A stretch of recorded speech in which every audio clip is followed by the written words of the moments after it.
Happy Valentine's Day. I don't know about you, but I don't have a Valentine this year, so I'm just going to be reading dark romance books and watching Hard Eyes. The first book I want to read today is called Once You're Mine by Morgan Bridges. It's a short stalker romance, and I'm going into it blind, so let's see what happens.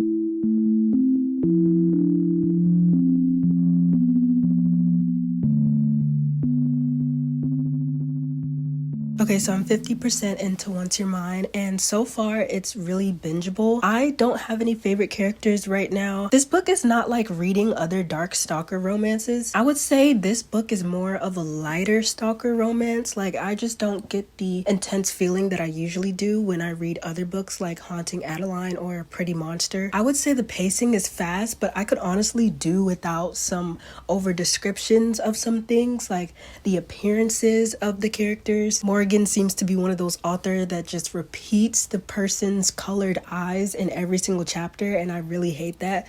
Like, for example, she's always talking about his blue eyes. She's mentioned that they look like blue fire. At this point, she could say that they look like Mount Everest or a glacier or something else, and I'm just like, bro, I don't care about his blue eyes. I also don't care about his ebony brow. Just call it his eyebrow, like his dark brow or something. These over descriptions of things are really boring me and throwing me off, because I'm just like, bro, get to the point. But at the same time, we are moving fairly quickly in terms of plot, because things seem to just be happening. We don't really settle in any part of the plot for too long. So far, there are some terms that really make me cringe. That almost made me want to put down the book, I'm not gonna lie. And the last thing I guess I want to say about this book so far is that I feel like we should be in the thick of the main storyline, but it honestly seems like we're just getting started. And I wrote down that I am going to keep in mind that this is a duology, so if I were to look at the bigger picture, I guess things are moving as they should. So if I had to give it a rating so far, I would give it a 3.5 out of 5 stars.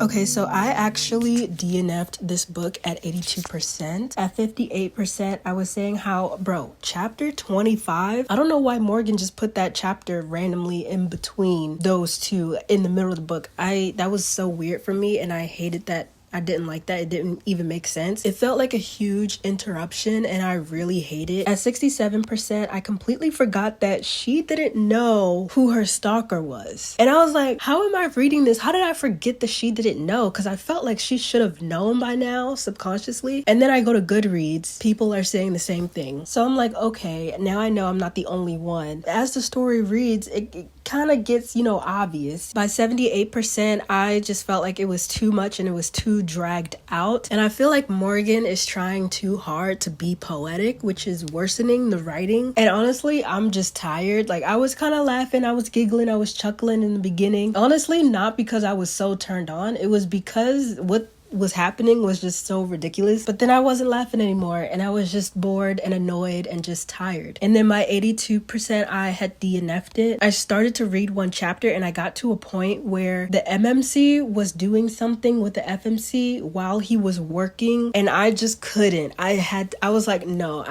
this is actually ridiculous. I can't do this right now. When I updated you the first time, I was saying how this story or the writing is kind of fast paced. It's just gotten slower, honestly. Nothing is really progressing here. I'm trying to get to the bottom of their investigations that they're doing. They've opened up 2 personal investigations. So when I was reading that chapter and I got to that point in the story that made me DNF, I was like, y'all are doing this instead of getting to the bottom of these cases. Are you kidding me? Like, it was to a point where I didn't care about the romance anymore because they didn't really have any chemistry, in my opinion. So if you're thinking about reading this series, I don't recommend it unless you want to be emotionally and mentally abused. Okay, so I have heard about this book called Lights Out by Navessa Allen. Honestly, I didn't have any plans to read it, but one day I was browsing through Libby and I saw that it was available where I am, so I just listened to the sample and I heard the male narrator's voice, Jacob Morgan. Oh, it's hot in here, but it just got hotter. That man's voice, oh wow. So I just decided to get the book and now I'm gonna listen to it. I have no idea what to expect. I'm going into this completely blind. I'm just gonna read as much of this as I possibly can and then come back to you with an update. Lights Out is a fast-paced, dark stalker romance with a morally gray male lead. Some themes and scenes may be disturbing.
I'm currently 65% in, 8 hours and 50 minutes in. I will be honest, the TikTok aspect to this story is kind of cringy to me. I don't know if it's what's being said or if it's the narrators saying it how they are, but it's just not really having a good, I'm not having a good reaction to that. It's not bothering me too much, but aside from that, at 26%, I wrote that I really do like Josh's character. I like the way Jacob Morgan brings his character to life. I like how playful he is, but like he knows when to lock in. I will say I was skipping a lot of Allie's chapters because I really don't care for her day job and the chapters are really long, and so I was just like, we gotta get through this somehow. By 41%, I was saying how it was kind of boring by that point, and so I think it was just, for me, the dialogue was just a bunch of stuff I didn't care about and it was just them bantering with each other, and so I'm like, it doesn't really feel like there's much substance here. It was actually kind of a struggle for me to continue reading, but by 50%, I wrote that the previous two chapters, I think chapter 13 and 14, actually kept me reading. I was on the brink of taking a break, but then something happened in those chapters and I'm like, oh, I'm sitting up. What's finna happen?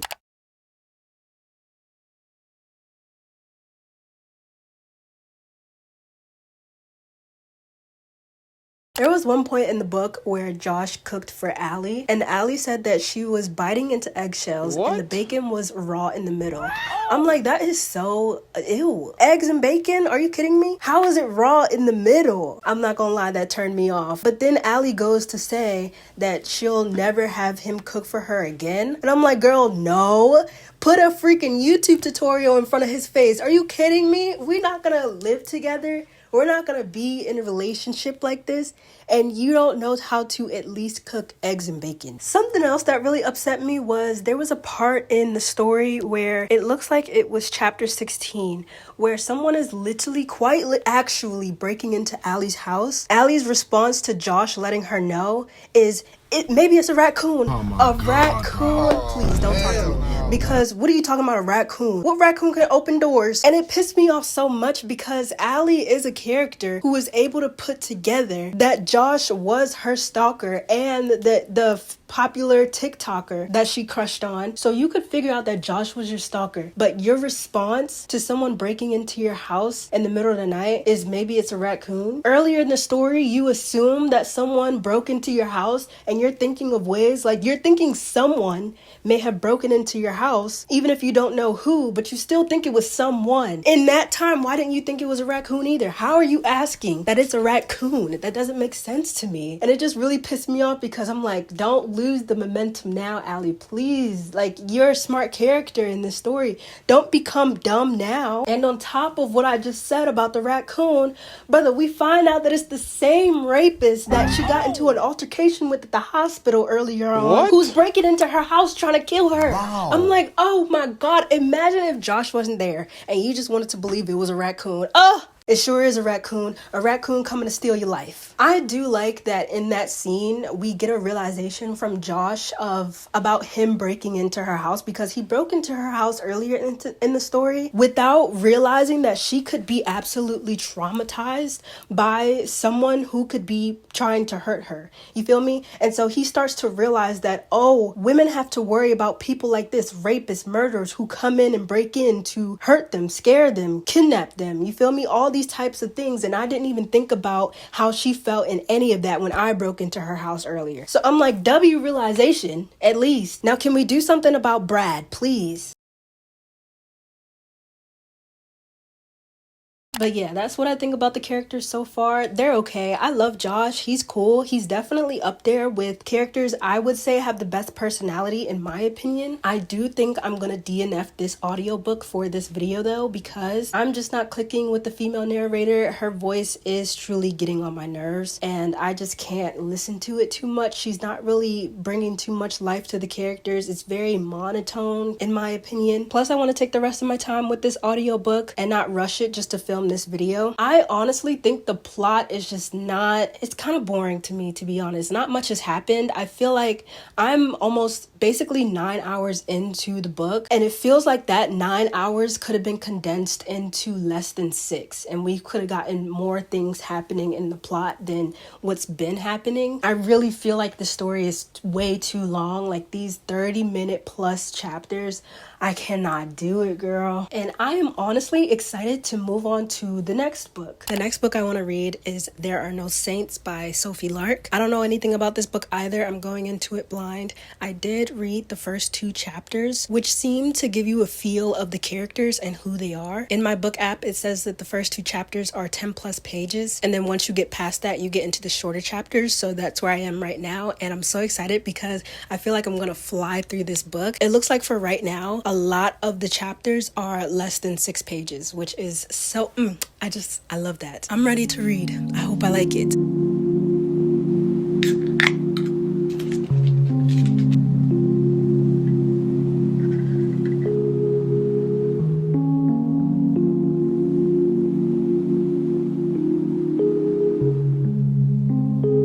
Oh, there's pictures in this book, by the way. Isn't that cool? Look at that.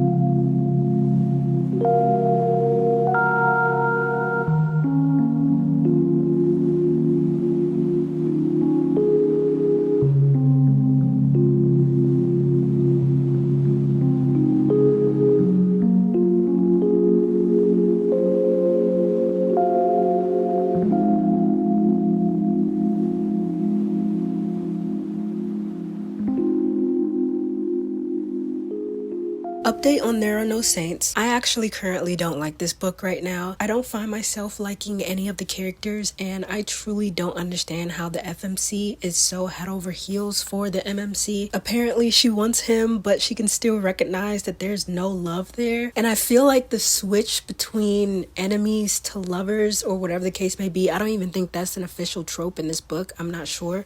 But that whole switch from them not liking each other to liking each other happened way too quickly, like way too quickly. Oh my gosh. After everything that happened to the FMC, I'm so surprised how much she feels for the MMC. I'm truly annoyed by all the other side characters as well. I'm like, how do y'all care about them two dating more than anything else in life? Apparently you couldn't get through one conversation in this book without any of the side characters talking about the main characters and their dating life. It was so annoying. And that thing that the MMC did in FMC's apartment and then he went back to his apartment to watch her, if you know, you know, Ew, I don't like that. That's disgusting. I eventually started reading reviews on Storygraph of this story, and I think on Storygraph, this book actually has like 3.7 stars on Storygraph with 16,000 reviews. I don't understand how people like this book, truly. I get that some people like what they like and they need a certain feeling from something, but I truly personally couldn't fall into the romance with this one because there was none. There was no chemistry between them. There was no build up. There was no tension. I didn't feel anything. I really hate the way the MMC is portrayed. Like, I just don't like his character. I can get down with a character like the MMC if they develop some growth throughout the book, but there was no growth there with him. The way he talks about women is truly concerning. I really don't like it. And he doesn't make sense because everything he hates about women is the FMC, yet he's still obsessed with her. He can't let her go. He calls her his property and he wholeheartedly means that literally. He doesn't see her as anything else. It's truly off-putting. And again, I don't understand how the FMC can trust the MMC enough to tell her everything about her past. Like, did you completely forget that he left you to die and threatened to take away everything that he gave you and sold you to another man like you were a sex object at a show? I'm like, what is actually happening? And when it came to the plot was really just falling flat for me because I'm like, at this point, I don't even know what we're trying to accomplish. I don't know what's going on. This is pretty boring to me. And it's really hard for me to continue reading a book when I don't care about any of the characters. So I told myself that I would read to 75%, and then if I'm still not feeling it, then I would just DNF. I got to 77% and I really just couldn't do it. So I DNF'd it at 77% and I will not be picking it up. I am debating on whether I'll read the second book or not. I'm not 100% sure if I'll pick it up. Most likely it's a no. And I'm giving this book 2 stars. If I were to think back on all that I've read for this video, I'm actually surprised at how disappointing all of the books were. Of the 3 that I've read, Lights Out is definitely the best one, but the story again is just too long and it's boring. I don't care about all that mafia stuff. I don't care about what happened in the second half of the story. It just seemed to drag along way too much. And I think the main reason people like that book is because of Josh's character. He really is a good character in that one. I think he's written really well in my opinion. Other than that, every book in this video was 3 stars or below, and I'm so sad because I really thought this video would hit. I thought these books would hit, but they did not. And I truly don't have time to read any other books. I guess all that I can do now is just get one chocolate for myself and wait for Hard Eyes to come out. Hopefully that movie will make me feel something other than disappointment.